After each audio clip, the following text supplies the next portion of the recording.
พระวักกลิเถระภิกษุสาวกผู้เลิศด้านศรัทธาทิมุต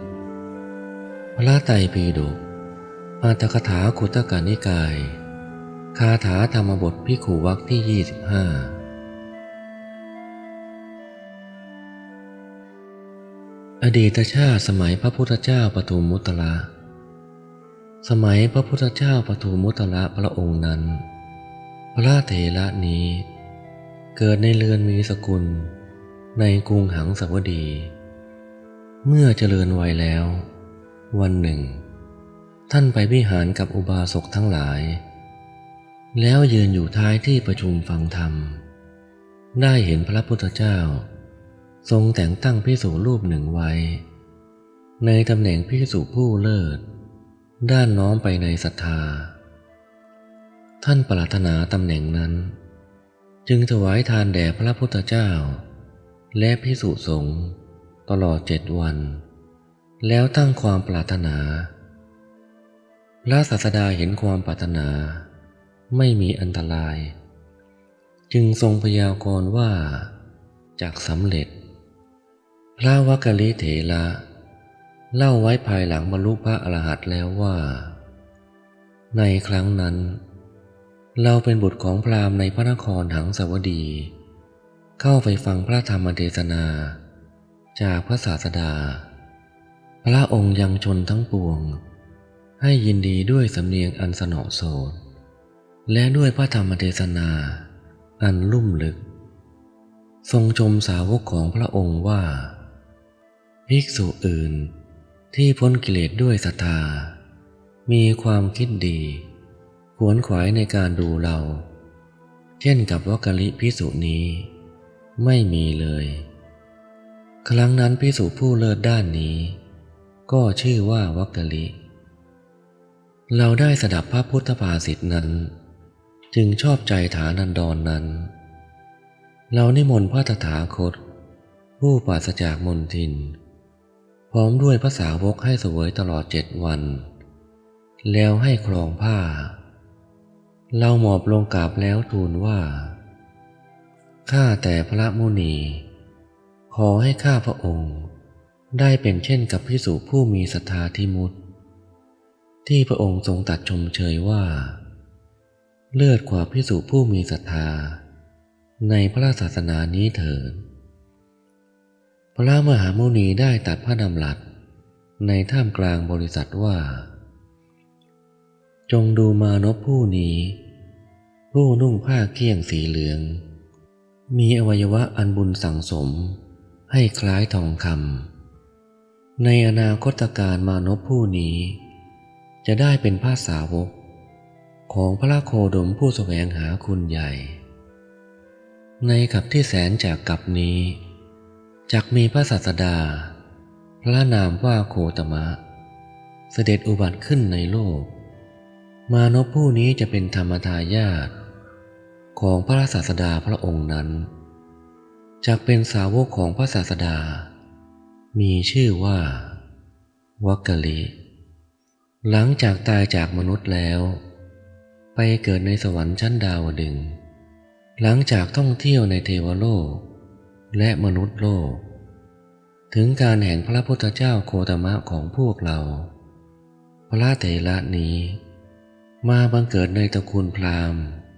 กรุงสาวัตถีพวกญาติตั้งชื่อให้ว่าวักกลิตอนที่ท่านยังเป็นเด็กอ่อนนั้นมารดาได้ถวายทารกนั้นแด่พระพุทธเจ้าเพื่อขอให้เป็นที่พึ่งเพราะกำลังมีภัยจากปีศาจ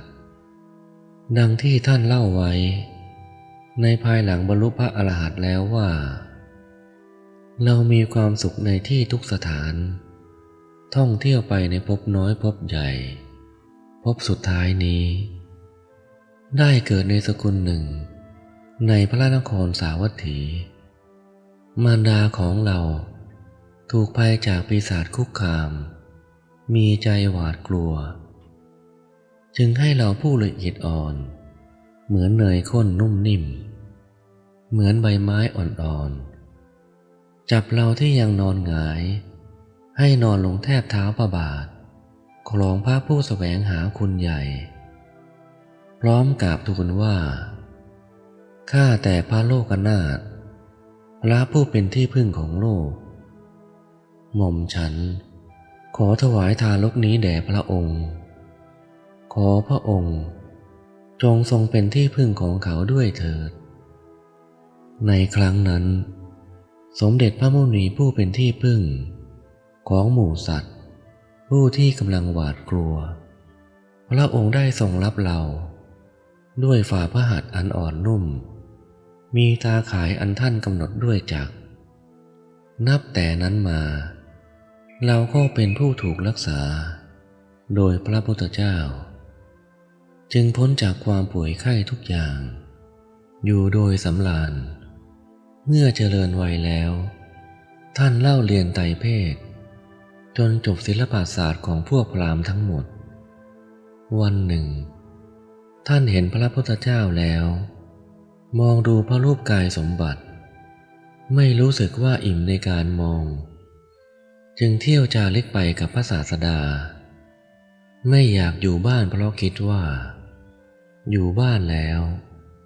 ก็จะไม่ได้เห็นพระศาสดาเป็นนิจถึงวันหนึ่งก็ตัดสินใจบวชในสำนักของพระองค์เว้นแต่เวลาที่ขบฉันและเวลาทำสรีระส่วนตัวเท่านั้นที่ท่านยอมละการมองเวลาที่เหลือนอกจากนั้นท่านจะไปยืนในที่ที่จะมองเห็นได้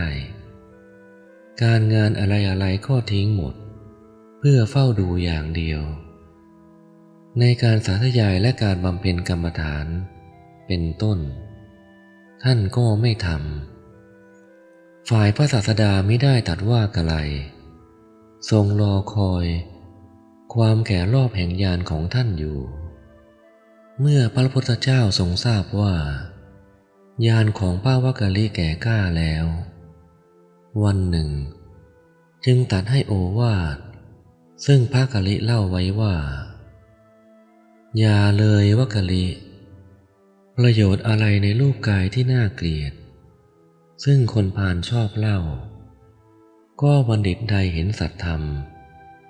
บัณฑิตนั้นชื่อว่าเห็นเราผู้ไม่เห็นสัตธรรมถึงจะเห็นเราก็ชื่อว่าไม่เห็นกายมีโทษไม่สิ้นสุดเปรียบเสมอด้วยต้นไม้มีพิษเป็นที่อยู่ของโลกทุกอย่างล้วนเป็นที่ประชุมของทุกข์เพราะฉะนั้นเธอจงเบื่อหน่ายในรูปพิจารณาเห็นความเกิดและความเสื่อมไปของขันธ์ทั้งหลายจักถึงที่สุดแห่งสัพพกิเลสได้โดยง่ายแม้พระพุทธเจ้าจะตรัสอย่างนี้พระวักกะลิก็ยังไม่อาจละจากการดูพระศาสดาได้ทรงดำริว่าภิกษุนี้เมื่อยังไม่ได้ความสังเวชก็จักไม่ตรัสรู้ในวันเข้าพรรษาจึงทรงขับไล่ว่าหลีกไปวักกะลิท่านถูกขับไล่แล้วไม่อาจจะอยู่ในที่มองเห็นพระพักตร์ได้คิดว่าต่อไปพระศาสดาจะไม่ตัดกับเราจะประโยชน์อะไรด้วยการเป็นอยู่ของเราที่ไม่เห็นพระศาสดาตลอด3 เดือนเราจะกระโดดจากภูเขาลงสู่หุบเหวท่านขึ้นไปบนภูเขาคิจกูฏช่องเขาขาดปากเหวมีอาการเมื่อยล้าพระพุทธเจ้าทรงทราบเรื่องทั้งหมดแล้วทรงดำริว่าภิกษุนี้เมื่อไม่ได้ความเบาใจจากเราเธอจะพึงยังทำอันเป็นอุปนิสัยแห่งมรรคและผลให้พินาศได้จึงทรงเปล่งพระรัศมีแสดงพระองค์ให้ปรากฏท่านพระวักกะลิมองเห็นพระพุทธเจ้าแล้วความเหนื่อยล้าและความโศกเศร้าถึงมากเพียงใดก็หายไปหมดพระศาสดาทรงเป็นประดุจสระแห้งเต็มด้วยน้ำเพื่อจะยังปิติและความปราโมทย์ อันมีกำลังให้เกิดแก่พระเถระจึงตรัสพระคาถาว่าภิกษุผู้มากด้วยปราโมทย์เลื่อมใสแล้วในพระพุทธศาสนาพึงบรรลุสัตตบุตรเป็นที่เข้าไปสงบสังขารเป็นสุขจากนั้นทรงเหยียดพระหัตถ์ออกตรัสพระคาถาว่ามาเถิดวักกลิเธออย่ากลัวจงมองดูพระตถาคตเราจะยกเธอขึ้นเหมือนบุคคลพยุงช้างตัวติดลมขึ้นฉะนั้นมาเถิดวักกลิเธออย่ากลัวจงมองดูพระตถาคตเราจะยกเธอขึ้นเหมือนบุคคลช่วยพระจันทร์ที่ถูกราหูจับฉะนั้นพระวักกลิเกิดปิติแรงกล้าคิดว่าเราได้เห็นพระทศพลแล้วทรงพูดกับเราจะไปทางไหนดีหนอเมื่อไม่เห็นทางเป็นที่ไปจึงเหาะขึ้นไปในอากาศต่อหน้าพระพักตร์ขณะที่เท้ายังอยู่ที่พื้นภูเขาท่านนึกถึงพระพุทธดำรัสข่มปิติได้ในอากาศนั่นแลบรรลุพระอรหันต์พร้อมด้วยปฏิสัมภิทาทั้งหลายถวายบังคมพระตถาคตแล้วลงมายืนอยู่ในสำนักของพระศาสดาพระวักกลิกราบทูลตอบด้วยสีคาถาว่าข้าพระองค์จะยังปิติและความสุขอันไพบูลย์ให้แผ่ไปสู่ร่างกายครอบงำปัจจัยอันเศร้าหมองอยู่ในป่าใหญ่จักเจริญสติปัฏฐานสี่อินทรีย์ห้าพละห้าโพชฌงค์เจ็ดอยู่ในป่าใหญ่เราได้เห็นภิกษุทั้งหลายผู้ปรารภความเพียรมีใจเด็ดเดี่ยวมีความบากบั่นมั่นเป็นนิจมีความพร้อมเพรียงกันมีความเห็นร่วมกันข้าพระองค์จึงจักอยู่ในป่าใหญ่เมื่อข้าพระองค์ระลึกถึงพระพุทธเจ้าผู้ฝึกพระองค์แล้วมีพระหฤทัยตั้งมั่นจักเป็นผู้ไม่เกียจคร้านทั้งกลางวันและกลางคืนอยู่ในป่าใหญ่ต่อมาพระพุทธเจ้าประทับอยู่ท่ามกลางหมู่พระอริยะทรงสถาปนาพระวักกลิว่าภิกษุทั้งหลายพระวักกลิเลิศกว่าพวกภิกษุสาวกของเราผู้หลุดพ้นด้วยศรัทธาทิมุตติอธิบายพระสัทธรรมพระพุทธดำรัสที่ว่าบัณฑิตใดเห็นสัทธรรมบัณฑิตนั้นชื่อว่าเห็นเราในคัมภีร์อรรถกถาอธิบายพระสัทธรรมออกเป็นสามประเภทคือ 1. ปริยัติสัทธรรมคือการเล่าเรียนพุทธพจน์ปัจจุบันก็คือการเรียนพระไตรปิฎก 2. ปฏิบัติสัทธรรมคือการปฏิบัติตามไตรสิกขาหรือมรรคมีองค์ 8 3. ปฏิเวสสัทธรรมคือการบรรลุอริยมรรคอริยผลและนิพพานในพุทธดำรัสข้างต้นจึงหมายถึงปฏิเวสสัทธรรมคือ